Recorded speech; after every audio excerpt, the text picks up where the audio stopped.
The Comintern are in trouble both in Europe and in Asia. They are now at war with three major powers: Germany, Japan, and Great Britain. The Russians and the Germans have been at war since last season. They had signed the Molotov-Ribbentrop Pact, where they would have been at peace, but because the Germans invaded the Finland area, which was in the sphere of influence of the Russians, then the Russians with dignity could have broken that treaty, and they did, and declared war against the Germans.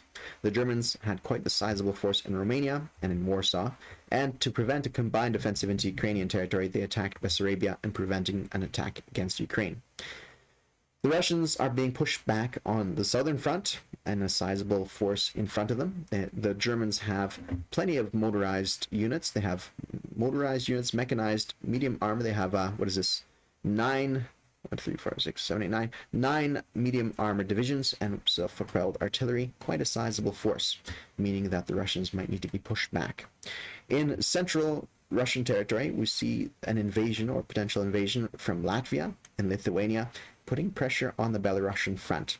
And in the north, we see Leningrad is being possibly attacked by any German transport units. And up north in Finland, we see the attempted attack against Kola Peninsula, which was only stopped because of they can't blitz into tundra territory. So we see pushing on all fronts: north, central, south. In the Black Sea, we see the British, who are at war with the Russians now, moving away from Ankara territory and putting pressure on northern Iran, Iraq, as well as the Transcaucasus. In Transjordan, British forces line up as well to push towards southern Iraq, and FEC forces, Gurkhas, are attempting, because they're good at mountains, to go towards southern Iran as well. On all fronts, we are being pushed, and we'll see if we'll crumble. The only front that is being spared is the Eastern Front, although one could say that with the sizable amount of carrying power of the Japanese forces, theoretically they could make things miserable for the Russians on this front as well. So the Russians aren't doing so good. In response to their call up to war, the Russian mujiks all across Russia have gathered their strength and formed militia groups and now march to any conflict zones. The German strategic bombers have bombed the Russian industry in Oryol, Kursk, and Leningrad, and now we have a sizable amount of damage on those regions. But there seems to be a peace now between the British and the Germans. First of all, the British declared war against the Russians and used their forces in Finland to attack Karelia. This has two effects. One is to remove the threat of the Germans from the Finland continent, right? So withdraw some British troops, thereby the Germans take less casualties. Another one is, a side effect is that the Russians take less casualties, take some casualties as well, opening it up for the British. We see in Turkey, we see some withdrawal of forces eastwards towards Russian areas as opposed to westwards towards German territories. And we see, of course, the push towards Transjordan and Iran. So there's some general understanding between the Germans and the British. We see Aquitaine wide open, Belgium wide open, and Picardy and Normandy lightly held, with only a token response force in Paris. And the British, for their part, can drop off six land units at least. Six land units on any place here that they like, plus the shore bombardment too. So any territory that they decide to scoop up, they probably could. And with the Germans pulling the bulk of their armored units eastwards towards Russian territory, it means that Paris and all French territories are wide open to the British. Will the British launch that attack? Time will tell, but our analysis of the situation is that the British feel that the Russians are too strong, and this will allow the Germans to push, negate some of the Russian strength, and thereby make the Allies collectively stronger in the situation. So that's as it develops. The Free French continue to pick off the Vichy places, and only two territories now remain in Vichy hands: Syria and Madagascar. And apart from that, Free French are quiet as they gather their strength, and perhaps will launch an attack against the Vichy fleet with the Free French submarine force plus some air forces as well. Time will tell. That might be somewhat of an expensive attack. We see also the British in a strong force in Egypt, in Calcutta, in Anzac territory, in Gibraltar, and in the home islands, meaning that the Axis have a hard time punching through any of the defenses. The Italians maintain their peace in the face of a strong British defense, and and overall things are pretty quiet between the Axis and the Allies. The Japanese, I don't know if I covered this. I probably didn't cover it. The Japanese and the CCP had a truce in place, and according to CCP documents, the truce would have lasted until this season. But the Japanese proved with dignity that they could break the treaty last turn, and so they launched an attack to try to behead the leadership. Chairman Mao escaped at Shanghai, but Shenxi fell into Japanese hands. The Japanese also took out KMT territory in Kwangtung, meaning that the KMT only hold on to Hainan as the only island they can hold on to. Very interesting development. And so the CCP are now alone on the continent in the face of the Japanese threat. The Japanese, for their part, it is July 1941, have not captured the Dutch East Indies or India or Australian territory, and their income is at 30 IPPs. And this is in light of the Americans' rising strength. Will we see this as the extent of the Japanese empire, barring some more conquests on Chinese territory, or will the Japanese still launch into an attack against any other territory? Time will tell. Time will tell. But perhaps the Axis and the Allies will collectively hit our forces in Russian territory. This might be somewhat of a combined offensive against the Russians. We'll have to see how that pans out for us. Or perhaps it is our Russian advisors are being unnecessarily pessimistic. Hello, friends and gamers. My name is Jinx, and we're looking at turn number 11 for Operation Montagnards. All right. So we have one little house correction to make. There was a strategic bombing run against this Orel Kursk factory, and our fighter in Smolensk could have responded. So we're going to roll that out with a roll of 3 on the red dice, and the strategic bomber, if we roll a 1, they take out our fighter. So we're going to roll that out and see. 3 versus 1. 1 success, which is quite nice. Really good for us. That, if I understand correctly, means that all this damage is gone off the table. That couldn't have worked out any better for us, honestly. So we saved that, and we didn't lose a fighter, which is awesome. So that's one little correction. So I'm going to just reduce this green line around it. Good. And then we have another little correction. These guys can't blitz into Murmansk, and so therefore they were kind of pulled back from that territory and can't push into Murmansk territory. It also means that they could use their units in other parts, and so they requested to use them in this Norwegian zone, but there was no response from the British at the time, so perhaps they can't. I'm not too certain, but their wish was to have a tactical bomber, airborne, as well as a cavalry go into that position. So we have yet to hear from the British just yet, so we'll see. And then we move on to, I think that's it for house corrections. We move on to dice rolls, starting with tech. Oh yeah, we had to remove 1 militia up, and I believe it was in Vitka over here. Vyatka. All right, rolling for our tech rolls. So we'll start with advanced artillery here. So we have 3 tech rolls because we have 1 damaged factory. Let's see, 1, 2, 3 for our propaganda thing. So we have 3 tech rolls. So we're going to roll this one here. We need 7 or up. A miss. We have this one here. Yes. We got improved factories. And then lastly, we have improved construction, which will really help us in the face of any German strategic bombing runs. So yeah, we got advanced artillery and this one. That's awesome. That's really good. Okay. All right, good stuff. So we're going to turn our attention to the board now for our attack moves. We don't have too many attack moves, only 1. I thought there was more. Well, I guess we have to start with the CCP. So purchases first.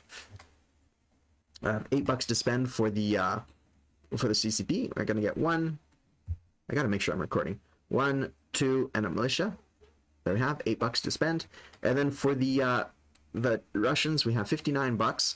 And so we weren't sure if we're going to get improved factories or not, which we did. And so that means we get medium armor and don't get a fighter. So nice. I'm happy with that. So 2 medium armor T-34s. That's pretty good. All right, and our purchases, we'll cover the Russians' purchases later on, but we're going to, well, let's cover it now. These 2 signify repairing the damaged rail line between CCP and Russian territory and building a new rail line between Russian and CCP territory. 2 militia upgrades. And that's it. So the rest is pretty straightforward. 2 anti-aircraft guns, etc. We'll cover that a little later on. I'm going to bring these a little closer to the action. These guys do have a little bit more combat than others. So let's start with this one. 3 cavalry, 1 mountain, and 1 anti-aircraft gun go to Shenxi. This guy walks onto Hope.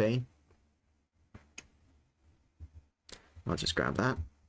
And then these 2 infantry march in a little risky attack against Hunan. Across the river, no less, too, so it's going to be a bit of a fight. I'm not sure if that's a good move or not. Okay, so we're going to do this battle here. So that's, I have 4 at 2, and the defense is 1 at 2. So I'm going to roll it all together.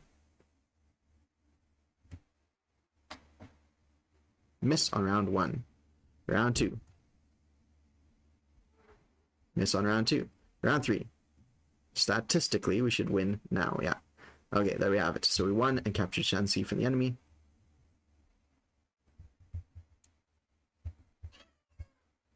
1 second.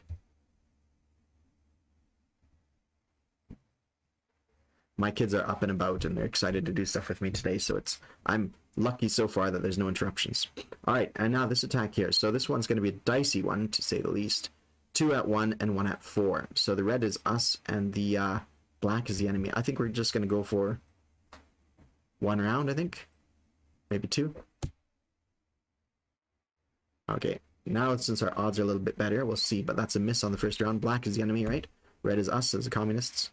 And we succeed with a 2. So we managed to capture Hainan, or Hunan, from the enemy with 2 dudes remaining. Nice. All right. You know what? If we had...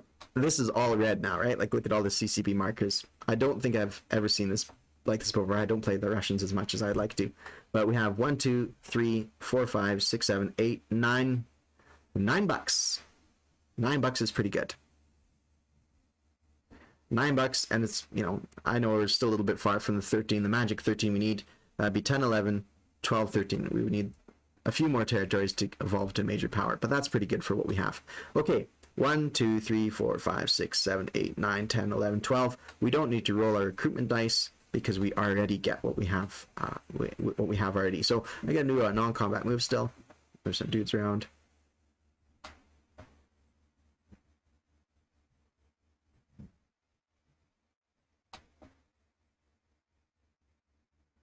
Okay, and then I'm gonna put these 2 infantry here. 1 militia goes here, and then our 2 free infantry, 2 free militia we're gonna put here. Hopefully that's enough to hold back the enemy. And now for the collect income, 1, 2, 3, 4, 5, 6, 7, 8, 9. $9, 10, 11. We should be at $11 next turn. I think. Let's double check if the chart is updated. 9, 10, 11. Yeah. So we should be at $11 for next turn. Nice. I'm pretty happy with that. Although the Japanese will very rapidly take out what else we have here, right? They can easily capture any one of these territories. The idea is to divert their attention sufficiently so they don't go for some of the territories I care more about. All right. Now we go to the Russians. They have 1 attack. I thought they had more, but they're also going to do something else in combat. Move. They're going to do some damage here on these railways. 1, 2, 3, and 4. So that we've got some more damaged railway lines going into Russian territory. And now we're going to do attack here. So we have 2 Marines. And this is not so good for us. These guys are going to be rolling 1s. These guys are going to be rolling 1s. We're having an airborne unit, so this transport plane is going to fly to Eastern Anatolia. It's going to pick up this guy here, this airborne. And just to double check our movement here, 1,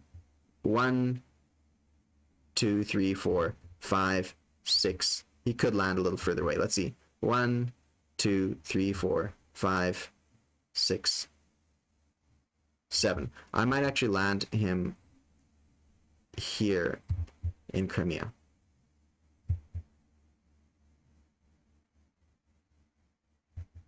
Yeah, I think I'll land him in Crimea, because why not?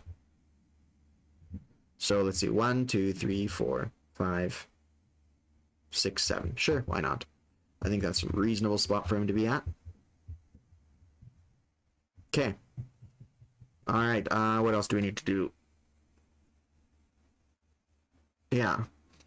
Okay, so our fighter over here that participated in the scramble, he still gets to go. So 1, 2, 3, 4, and he will land in Transcaucasus, so he'll participate in this battle. Alright, and I think that is it for us. Oh yeah, I need to delete a strat bomber. I'm not sure which one I'm supposed to delete. I'm thinking it's the closer one. So it's going to be... Where's the other strat bombers? I know there's one in Warsaw. So I'm going to just delete this one. Because I think it's the one... Not in Warsaw. Those guys are with the 91st. So that's in Helsinki. So it'll be this one that's deleted. Alright, good. Nice, because we took it out in Oral Kursk. Alright, now we do this battle here, and this is going to be a really tight battle, but we need to reduce their strength so that they don't put too much pressure on our forces in Azerbaijan and the rest. So I hear my kiddos coming. So there'll be some interruption, but I want to finish this thing. So we have, let's see, we have 4 infantry, we have aircraft, and a shore bombardment. So let's do the shore bombardments first, as well as the first strike by the enemy. So shore bombardment, I believe mine is a heavy cruiser, and I think their shore bombardment is a 2. Most things, well, yeah. They're not going to make them too good. Let's see, normally they're at 6, so yeah, 2. So let's see. 7. Okay, and then the artillery for the enemy rolls at a, yeah, perfect. They got 1 hit. So we take out 1 of these guys. Done. All right, 1 of our Marines is down. That's not super good. That means that they have a high chance of wiping out the rest of our 4. You know, they can't because we can't take the casualties. All right, so we have now these dice here. So we have a fighter at 6, airborne at 2, and then these other ones are at 1. Sorry, minus this guy. 2 hits is pretty good. Fighter, airborne missed, and yeah, that's pretty good. That's pretty good. 2 hits I can take. Now the enemy has 1 militia and 2 infantry. So, oops, and the artillery already rolled. Ooh, that's like the worst could happen. So that's a 12, a 10, and a 3. So the militia missed, the 2 infantry missed, and the artillery did hit, so that's good. So they take out 2 hits, so that means their militia, oops, I deleted some dice, and the artillery gets wiped out. But apart from that, that's it. So we move on to next round.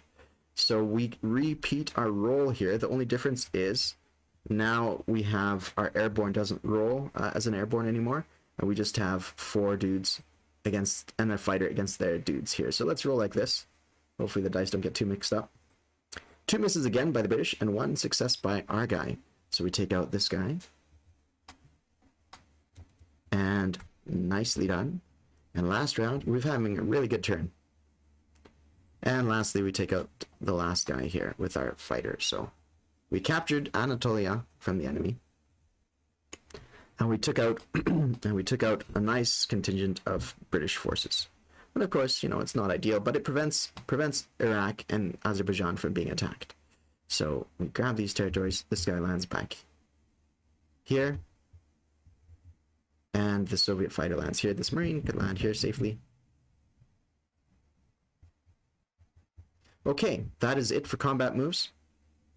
Too bad our fighter couldn't go a little further. Let's see. 1, 2, 3, 4. 1, 2. What? Oh yeah, because it came from a factory. 1, 2, 3, 4, 5 because it came from an airbase, right? So I had a little panic attack there. All my good rolls would have gone to waste. But yeah, they land back here. All right, now for non-combat moves. Starting with down south here. This guy comes across here. Then we have, let's start in the east. It's less crowded. This militia moves down south. These 3 units move down to here. These 2 militia come down here. This militia here goes to Magadan. And these 2 militia come down to Chita. This guy comes to Buryatia. This guy comes to Irkutsk. This guy comes to Lanavara. These 3 guys, Novosibirsk to Angara. These 2 guys from Yenisei and eastern Kazakhstan go to Novosibirsk. And then we have 3 militia from Turkmenistan, Turkestan, and Kazakhstan go to western Kazakhstan. 1 guy for, you know what, now I'll turn my attention to this side and work it towards the border. So we have, from eastern Ukraine, we have a bunch of infantry. I'm going to go unit disposition later on, so maybe I'll just move these guys. They're going to go to Kiev. Some more dudes go to Kiev. Man, I am chuffed to bits about how the last turn went. It really works out awesome with taking out that strategic bomber. That's a major win for us. Everything in that battle for Eastern Anatolia, that could have gone one way or another. I was debating, should I afford to send that airborne somewhere else to central, to Ankara instead and capture that 1 buck, but no, I decided against it. So it really worked out, and I didn't even lose anything really at the end of the day. So that worked out awesomely well. Okay, this guy, I think I'll keep this guy in Crimea just because that transport's there now. Yeah, give it a little extra padding. These guys come to here. These infantry move south. This guy moves to here. These 2 guys move up here. Like I said, I'll do a unit, whatever it's called, disposition later on. This nice big army, I gotta move this way. Yep, this guy's gonna move this way. This guy's gonna move here. This guy's gonna go here, here. These guys will move up. Alright, this guy will go to Leningrad. This airborne will go to Leningrad. These two militia will go up to here. This militia here will come here.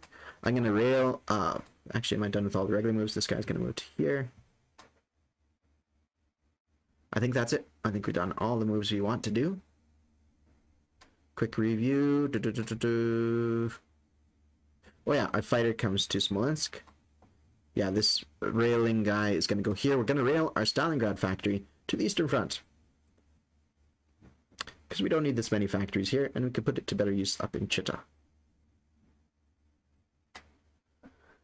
Alright, anything else we need? I think that covers it. I can't see anything else that needs to be moved. With all these pieces on the board, though, it's easy to lose track of what goes where. I'm going to move one militia from Transcaucasus to North Caucasus, just to have some defense there. I know the enemy can't do anything to us at this point, but there's always room for human error. Okay, so my fleet, I think that simply goes back into port. I think that works. Yeah, I can't see why not. Because it's regardless of the combats accrued during that turn, so I think they can happily go back into port. That works out for us. Alright. Yeah, I can't see anything else that needs to be done. So I'm going to put some units on the board now. I'm going to start with fixing the railway line here on the CCP territory. And that raises a question, I suppose. Because I'm taking off this damage. Can I build another railway line? And if I do, would it be both damaged at the same time? Anyways, I'll just build it there. I think that would be better.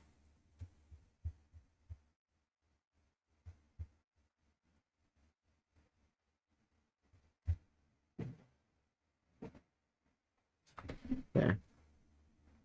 Something like that. All right. Now it'll be hard for them to strategically bomb our stuff. Maybe that's excessive. Okay, turning to the other bit here. We're going to... Okay, 2 militia upgrades. I'm going to delete this and remember that there's 2 militia upgrades. And then I'll grab the rest of this and bring it a little closer to where the action is. Or you know what? I forgot one combat move. I hope it's permitted. It's marked down here. 2 combat moves. Seaplane moves out to raid, and these guys move out to raid here as well. So I'm going to roll that out. Red is attack, black is defense. Rolling number 1. +2 damage on this convoy line. I don't know what's the max. Yeah, +2 damage. And this one rolls. This one misses. Man. Okay, that's 1 damage. So a total of 3 damage on that convoy line. I've seen some markers somewhere.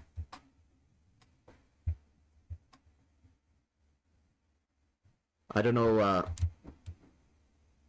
Okay, I'll just delete that. And then this submarine goes from here to here. And that's it. Okay, and then he's going to land back in Leningrad. And that's it.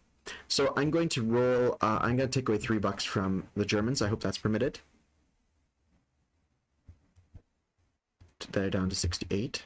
I'll mention it to them too, that that's what occurred. Okay, we have our stuff on the board here. We're going to build a militia up north.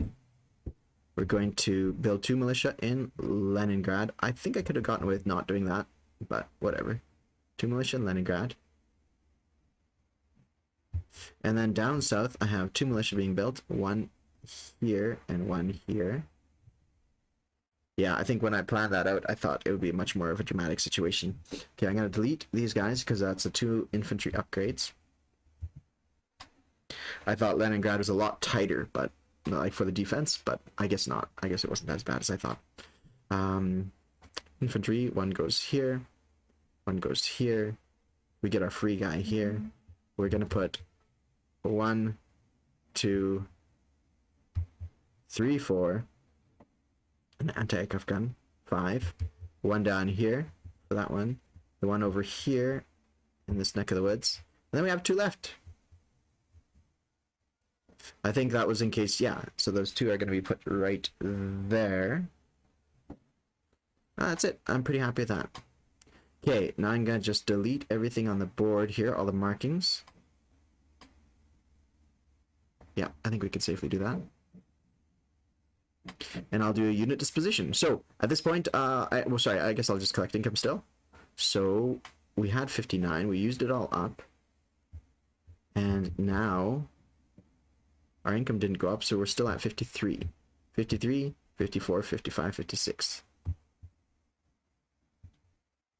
56. Did we lose territory?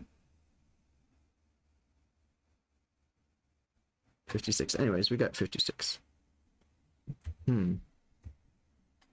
Why did we have 59 last turn? Oh yeah, because East Poland and Bessarabia and Lithuania. There we go. So 56. All right, good stuff. Oh yeah, this tactical bomber is going to land up in Leningrad as well. I had that marked. With all these lines, guys, it was a bit much. Okay, now unit disposition. There's going to be a lot of them. So maybe I'll just make that a separate video and upload it later on to the guys. So thank you all for watching. I appreciate your guys' patience with this turn.